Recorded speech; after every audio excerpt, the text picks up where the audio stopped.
All right, welcome back to the Pure Playbook. I'm Dr. Dustin Boston with the Dr. Nate Merhut. Super excited for yet another episode. Let's bring some more education to student athletes and their parents trying to keep up, all in the efforts of the mission of protecting and building student athletes better. So make sure you like, subscribe, turn on those notifications. We're starting to gain a little bit of traction with some following here. A lot of bit of traction, actually, which is super cool. So thank you guys for watching and giving us some feedback. I know some of you have messaged us on our social media pages, which is super cool. But this one's going to be about injury prevention. Last week we talked about more of just what the injuries are, and the most common injuries that we see out there, although there's a lot of them. So we're going to go into injury prevention. And so let's run through these and make sure, if you haven't yet, I did talk about last week, we just fired off a whole brand new website. So we're always going to be trying to update that and putting some feeds on there, but also give us some feedback. Go in there, break it. The mobile side is obviously a little formatted a little differently. So if there's anything we missed in that format, let us know. I'm a little partial to the web version of it. I spend more time looking on information like that on the web myself, but I know a lot of people are on the mobile side. So either way, go break the website, see what we've got there. But let's do it. Fire away. Yeah. So the injury prevention, there's some crossover. I'm going to just say this right now. There's some crossover between prevention and recovery. Yeah. And just a little preface, the next one we are going to be doing is going to be on recovery. Yeah. And you'll see that crossover. So you'll probably see us slip a little bit and say recovery when we mean prevention because they go hand in hand with each other. But the importance of prevention. And it's kind of chicken and egg, like you said. It really is. It's like, yeah. Yeah. So the importance of injury prevention is reducing the injury risk, and it enhances performance, it extends athletic careers, and it also supports mental well-being. So that's kind of where we're going with this. We'll touch on a lot of those. A really good touch point that we've talked about from the research end of things is the American Academy of Pediatrics says that over 50% of sports injuries in children are preventable through proper training, equipment, and preparation. So, and we talked about last week how a lot of those are even more in practice than they are in games. Yeah. So let's jump right into it and literally talk about what we do from the prevention standpoint, which is one of the reasons why we do this podcast, one of the reasons why we see the student athletes, and simply that is the Pure Athlete evaluation. Yeah. And let me say, before you start ripping down this road, this is the last time I'm going to interrupt you for now. Okay. But I just got feedback last night from a call that I was on. They've got high-level athletes as kids. Mom and dad were both high-level athletes. And we say we're always solving for three things. And it is, you don't know where to go as a parent. You don't know where to go. You don't know who to trust, and you don't know how to prevent. And this guy last night, he goes, the only thing I would change is put the third one first. So it's, fitting that here we are today. So it's like, okay, you don't know how to prevent injuries. And with that, you don't know where to go, and you don't know who to trust to do that. Yeah. So I was like, that's perfect, Mike. Appreciate that. Yeah. Unfortunately, with what we've been seeing literally the past 2-3 weeks, it's been more so the injuries that have been coming in. And the athlete urgent care we had yesterday we're just like, oh, we need to get more people in here before this happens. And this is one of the reasons why we're doing this podcast today, is because we need to put the information out there so that people know what they can do to prevent even that incident of coming in here because you're injured. Yeah. We'd rather you come in here and we find injury susceptibility and work on that so that your likelihood of getting injured goes down drastically. You're not the little girl that came in yesterday who can no longer dance in a competition she was currently in, and now she's done. Yeah. So with the Pure Athlete evaluation, we've talked about this on numerous different podcasts, but let's just structure it out again on what that is and why it's preventative in a sense. So first and foremost, there's the structural neurological x-rays with the motion study that we do that gives us tons of data that is basically the foundation of what we do and how it can be preventative. Go ahead and speak real quick on that, and then we'll go to the other 2 points. Yeah, I mean, like you said, on a couple of those other podcasts we've talked about, we've even had professionals come in and say nobody's looked at the structure. It's hard to build a proper house on a faulty foundation. And now let's just put house in. It's hard to build our kids. Let's make it a little more hit home.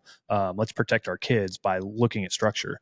And if you go onto the website that I was talking about earlier, we've really cleaned it up to show you it's a structural, it's a physical and structural evaluation. It's an ortho and neuro evaluation.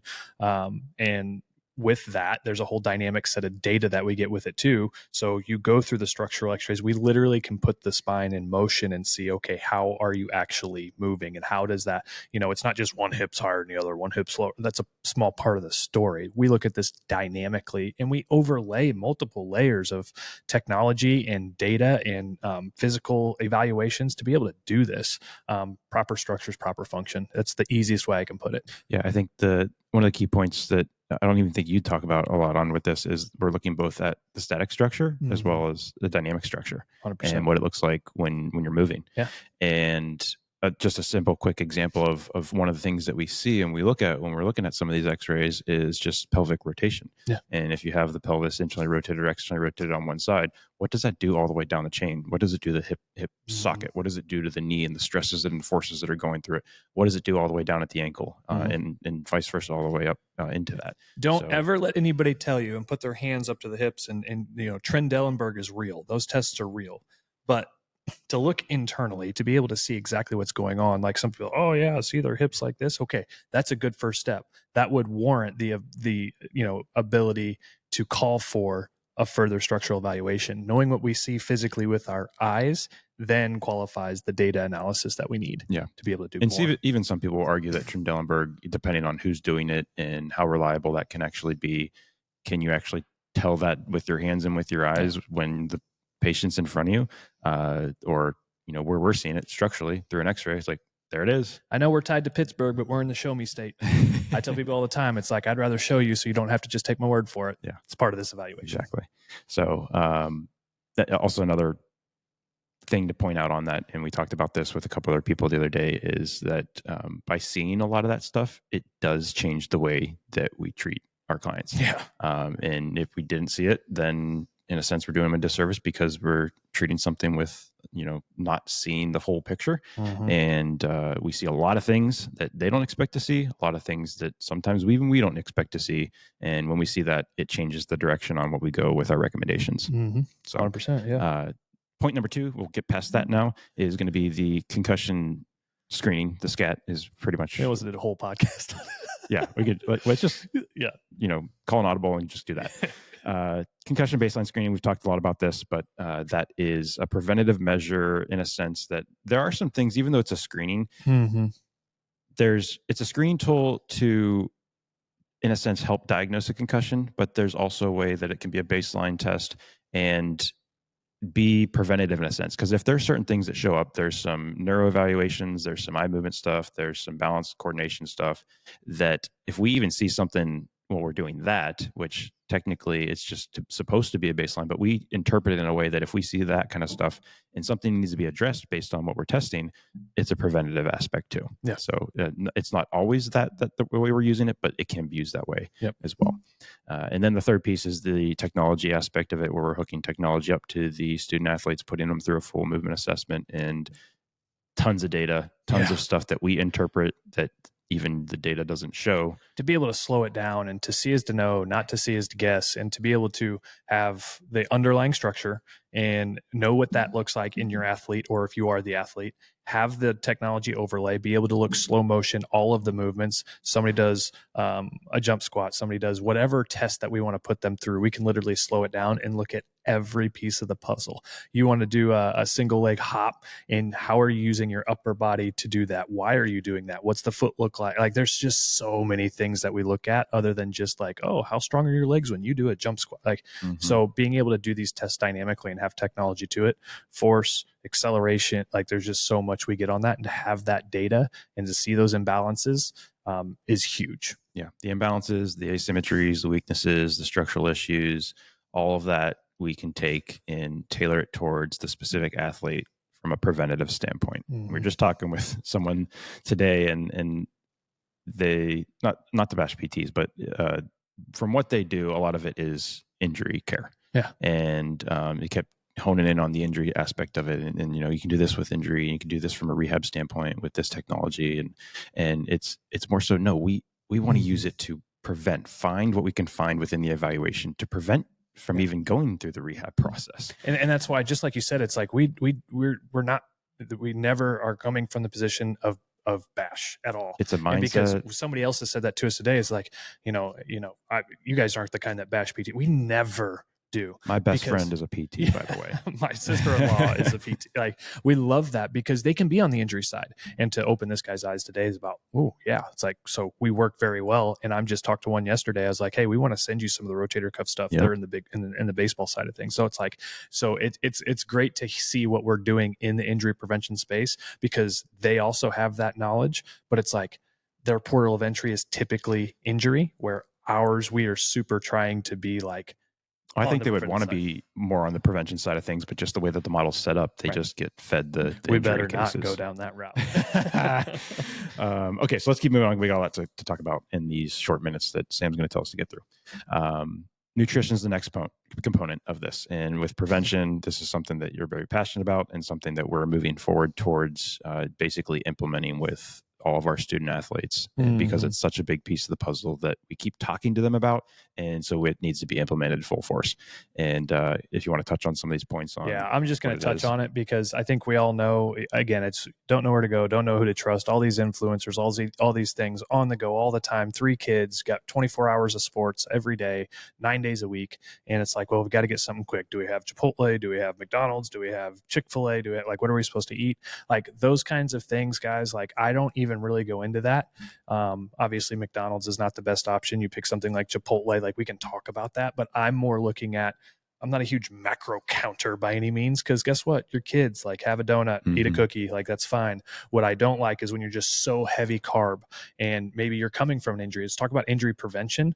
And you kind of go back to the injury active, but it's like none of them eat enough protein. Like, unless they're actively working with somebody who knows what they're talking about, none of them are eating enough protein, period, which is the building blocks of ligaments, cartilage, muscle, obviously. Like, there's so many essentials that need to come through that, and so many essentials that you don't get enough of through food. And so we talk about that. And, I'm in the middle of restructuring. I've structured once and restructuring a blood panel to be able to pull all the right things dynamically for the athlete. This isn't your CBC 16 values. It's like, no, we're talking 100 plus values to literally nutrients, vitamins, kidney function, like all of these things, because it matters on how you fuel the athlete. You and I could be the exact same height, exact same weight, play the exact same position, put out the same output, but how our bodies metabolize things matter. And if these kids, we're working with one right now, and he's like, I got to put on 15 pounds, and he's just plays those sports. He's a big soccer player, and just wasting calories. He cannot eat enough. I'm like, dude, you gotta eat. And so there's multiple components that we've got to go through, but it matters for injury prevention, because how those tissues are building and what they're utilizing and what their availability is to be able to rebuild is crucial. And you can't sleep on it. The point I'll make is kind of like you said, it's also different based on the population we're working with. And that you can break that down to, which we will in another podcast coming up here on nutrition, is the sport you're playing, the position you're playing. Are you in between preseason, during season, where it is in that. But the other thing that I wanted to say, just as a general statement, is if we're trying to prevent injuries and we're putting things in our body that's causing inflammation, so inflammatory type foods, we can just go broad statement, seed oils, sugars, those kind of things, then you're already setting yourself up and the tissues up to break down easier and be more brittle and those kind of things. So just from that side of things, the inflammatory, anti-inflammatory conversation on what you're putting in your body, we'll get more into detail on that, but that's a huge component too. And then the recovery looks a little different, but it's all in the, that's where it kind of starts to overlap. So then a big question we get oftentimes with injury prevention, or sometimes they don't even realize it's a key component to injury prevention, is proper warm-up and proper cool-down. And more people are getting on board and understanding what needs to be done, before practice versus after practice. It's not so much of an educational piece that we have to touch on. So in general, prior warm-up, before practices, games, competitions, we're doing more of a dynamic movement, dynamic stretching. Stop sitting on your butt and pulling on your toe. And then you can break it even down to the routine of phase 1 being like aerobic activities, and then phase 2 being more sports specific dynamic movements. And then afterwards, so before I get into that, the dynamic activities and the dynamic warm up, yes, there's some component of injury prevention to it, but the research shows that it's more so for improving performance. So preventative, but if you want to really increase your performance that day, you better do the right warm up. And then post-activity, post-workout routines, we're going to do more of the static stretches if you want to, that can improve the flexibility, muscle relaxation, whether that's foam rolling, active recovery with like light exercises and jogging, which technically is in that dynamic category, but it's not the same as what you're doing prior to. And let me just touch on this and kind of bring this back full circle too. Is at the very beginning of this, we talked about proper structures, proper function. And, depending on the structure that you have might put you at more susceptibility and risk for certain injuries, which also means that it can be hard to do with the team sometime. But if we could wrap a coach's head around, like when you do your warm up, allow them to do the warm up that they need to do based on what we know about their structure, because it's like, okay, everybody do your high knees and do your jumping jacks and do all this dynamic warm ups and crossovers, and it's like, okay, but what about Jeff and Steve and Ben over there that have this and this? Can we shape that? Talk about some injury prevention and give them a dynamic warm up based on the team, each athlete's structure. You guys know what you got.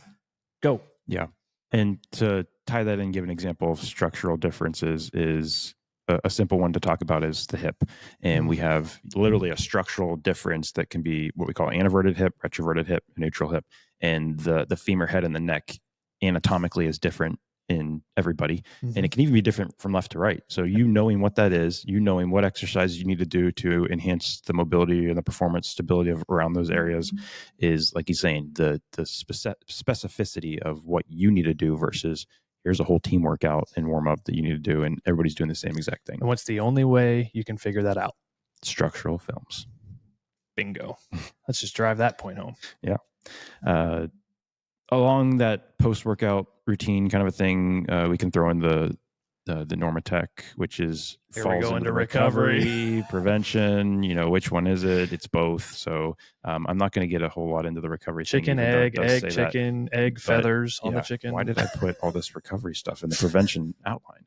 But because there's that crossover. There is, yeah. But and then this is an interesting one too with this topic is knowing the difference between soreness versus injury, knowing what to do when you feel sore from a prevention standpoint. Yes, there's that tie into recovery again. Yeah. And some people don't know that. And more athletes are aware of what those sensations and things feel like from a basically, this should feel like a stretch, and a stretch might have a little pain sensation. The interesting thing is the brain center of pain versus stretch is very close to each other. So that's where that sometimes has a little crossover and some confusion on that with people that haven't experienced that really.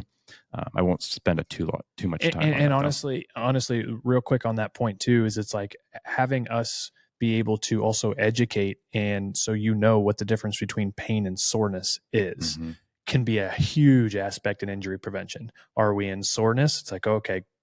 Are we in pain? It's like, the red flag goes up, but a lot of times you just don't know how to differentiate. And to an extent, it's like the brain says symptom. However, the feeling of the experience of what you are feeling can be taught of, and we ask all the right questions of, and then we say, that's soreness. Now you know what soreness feels now, versus pain. And that's huge with injury prevention. Yeah. There's even a perfect example within the past couple weeks. There's been multiple athletes where I've put them through a certain movement or exercise and they're like, yeah, that doesn't feel good. And I make them do a series of them. And usually by the time they're done with it, they're like, oh my gosh, it feels so much better. Yeah. So from a preventive standpoint, even if you're feeling something that doesn't feel right, that's kind of where the warm up comes in, where you're going through that. Yeah, the initial ones might not feel great, but you're literally warming up and setting that joint up for success. And sometimes it doesn't feel the greatest in the beginning with that. So that's kind of where our coaching aspect of it comes in when we're working with a lot of the athletes and letting them know what they should be feeling and how it should feel. And even, if they notice something that might feel like an injury, and it's us to determine if it is an injury, if it's not, which has been a couple things this week on saying, yes, it is, or no, it's not. Because we have, a grade 1 to 2 hamstring strain. And we've also had something that felt like a labrum that wasn't. Yeah. So, we've also had a labrum that was, and we've sent to surgery, and we've had a knee that it's just, what a week. Yeah. And then a big one that we can't drive home enough from a prevention standpoint is cross training. Yeah. And so many athletes nowadays are single sport all year round, doing the same thing, no breaks. That gets into the recovery, but cross training I mean, I'll let you speak a little bit since I keep talking a lot. Nah, but I'm good. Cross training is basically you're using different muscles, different joints, different parts of the body, and not doing the repetitiveness of the movement, stressing those areas over and over and over again. That's where we get into the repetitive stress injuries, the stress fractures that we talked about last week. And cross training is so important. And if you look at the stats on the majority of the professional players in any sport, most of them were multi-sport athletes, whether that was middle school, high school, kind of working up. And then they started to specialize a little bit once it got to that point. Whereas nowadays you see elementary school kids start at one sport and that's all they do up until they get to high school, maybe get burnt out and then get all these injuries and then don't even make it to their goal of college or professional level because you were a single sport athlete.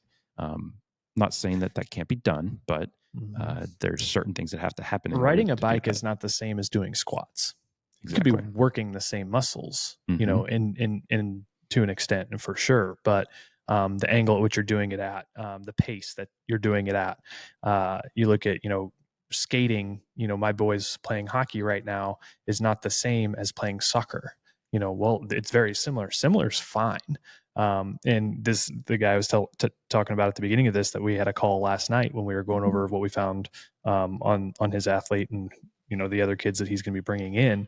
He's like, it's just not like it was with the cross training. I can't make this up. He's like, we used to go home when we were kids and we go from baseball practice to riding our bikes. And then all of a sudden on the weekend, you're playing hockey in the street. And then, you know, you're playing catch and all of a sudden there's flag football game. And it's just like, it just go. Where nowadays it's like, okay, you have soccer in the fall from, you know, or through the summer, through the fall. And then you've got, you know, more training after that, and you might play a different sport, and then you got soccer in the spring, and it's just like, holy cow. And you get very one-dimensional. It was football, right into basketball, right into baseball, right into golf, right into racing, right back into football. And it's just like, in riding bikes and doing all these other things and hiking in the woods with my friends. It's like all of those things. It's like, one, allow them to be kids and allow them to ride a bike every once in a while. That is cross training. And also, what they need to add into cross training, like, this is probably the most important cross training sport that these kids can play right now, is resting. Yep.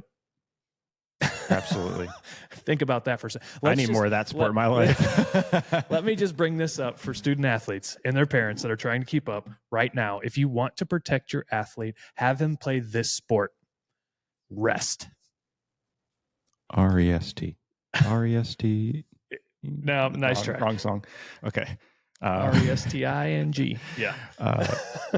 I think a big point of this one too is the mental component of it. That is, again, we can do a whole nother podcast on that. But if you are playing the same sport over and over and over again all year round from age 10 to 21, what does that do to you mentally too? And the monotony. Yeah. So, and some student athletes are pushed into it from pressures, and that's, we talked about that before, but that can get to you too. And then that literally can create susceptibility to injury too, because you get burnt out. You're not focused on the sport. You're not focused on the movements. You're like, I'm just going through the motions, and that alone can cause injury. Yeah. It's when the monotony sets in, and I can't say this the way I want to say it, and I'm not sure how else to say it because it's stuck in my head. But when the I don't care as much, I will say, it's like, you know, how much do you care? Well, I don't give any.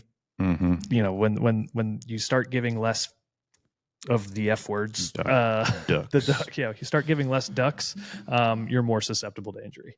And so, because, you know, it's just not a good scenario, and that's just the best way to protect them is keep them engaged, keep them dynamic. We can get into the neural brain mapping centers and how the coordination matters differently and the balance. You know, there's so much there. But if the ducks start squawking, you got less ducks on the pond, you're more likely to get hurt. Yeah. We have so many tangents that we cut off that we don't go down. I think one of these times the podcast is literally going to go in a way where we do not stop a tangent. And it's going to be like a 10-hour podcast that we just keep going. It'd be like the Le Mans series, we start with 24-hour Le Mans. We start with prevention and we end with like, what shoes do you wear? Rolex 24-hour podcast is what it'll be. You just keep going. All right, let's wrap this thing up with Sam. Hey guys, what's up? We've already said hi to you. What do you need? Oh, okay, perfect. You're right. I'm gonna do my RESTING over here while you talk. Perfect. Thank you. Figure out his prevention song. Speaking of prevention, I know that we're all big foodies here. So what is everyone's go-to high protein snack, breakfast, dinner? What's everyone eating these days? Because Now, hang on, I'm hungry I for know what lunch. you're gonna say. What? What you made the other day? You and Austin. Oh, that's That's a good breakfast. one. Breakfast. Would you? Yeah. You said snack. It Yeah. could be anything: snack, dinner, breakfast. You do this to me Anything. all the time, and it's like I can't not do the Dr. Dustin answer of like, well, High there's protein. breakfast, there's snack, there's lunch, there's dinner. Fine, give me them all. We'll make a PDF and put Dr. Dustin and Dr. Nate's. All right, breakfast is protein waffles with you can do at least it's like 2 eggs. You can scramble them. Take the protein waffle, cut it in half, put eggs on it, bacon, peanut butter, and put the other half of the waffle on it, and a piece of cheese, and send it. Just a drizzle of nice organic maple syrup, fresh from Canada. I need to have Sean bring me some syrup from Canada. But that's my breakfast go-to. I'm a big jerky fan. Jerky, hard-boiled eggs for snack. Lunch, I could eat breakfast all day. Like sometimes I'll just throw whatever leftover breakfast in a tortilla, and in one of those low-carb tortillas, there's a lunch, maybe a shake in there. Dinner, if you're like, okay, you've got to eat one thing all week that's high protein, I'm just going to make like 12, 15 steaks. Hopefully at the time you're eating it and not just Correct. reheating them. It takes me all of 6.5 minutes to make a steak. So it might moo, but it's going to be good. Breakfast is probably going to be bacon and eggs for me. And then snacks can be nuts, protein sticks, like jerky, that kind of thing. Shakes, I like shakes, protein shakes, making my own and just throwing whatever I need into it to make it taste delish. Lunch and dinner, kind of a similar thing where chicken, steak are going to be the main ones for me. So high quality sources of those, which is again another podcast we can talk about the sourcing of your meats. Yeah. And don't cheap out on organic fruit or organic meat, preferably grass fed. Don't skimp out on those. It's $3 more a pound, and you'll thank yourself later. Yeah, that goes back not from taste. It goes back to the Talking inflammation health. conversation, which we'll touch on when we get to nutrition in 2 weeks. So those are our sparkling answers. Water. What's your Love protein? me some Kirkland sparkling water. We don't know what Sam's protein go to because she never brings her lunch. Hey, I eat my lunch at home in peace. Oh wait, I do know what it is. It's a rotisserie chicken. Yes. Sam does love a rotisserie chicken with rice. That is I have been eating that lunch, I think, every day for about a month and a half now. So, yeah, I love that. I am also a protein coffee girl, so I will put my protein powder in my coffee in the morning. So I get my protein and my caffeine all in one, which is great. Dinner, it really depends on the fam, what they want to eat, but steak is a big one. Mexican fajitas 9 times a week. Yeah. Well, that's neither here. That is what not to do for nutrition, folks. If you're catch Sam at your local taqueria. Yeah, except for I'll try to eat nutritionally, but sometimes that doesn't always work. But steak, I think, has to be my go-to dinner. I'm on a Mississippi pot roast kick right now. Yeah, that's good too. You can't go wrong with fajitas and beans and rice. There's a lot of protein there. Did you have jambalaya yesterday? Is that what that was? I did. There was lots of protein in that. Oh man, it steak chunks, so chicken good. chunks, Sausage, shrimps. Yep. Yeah. At the end of the day, you want to instantly get your athlete into injury prevention mode. Just launch them up to 200 grams protein a day. There you go. There's your nutrition injury prevention nugget. Don't spoil it too much. We'll get there. Done. All right. Well, we've got a cool afternoon ahead of us. Got some pretty cool people coming in. We've had a huge week on the urgent care side. We are going into our spring break, which will still be here serving some people, which will be cool. But stay tuned next week, going over recovery, a little bit of crossover. We're going to tie this all in, and hope you tune in next week. Give us some feedback. Make sure you like, subscribe, check out the new website, follow us on the social medias. Looking forward to next week's podcast. See ya.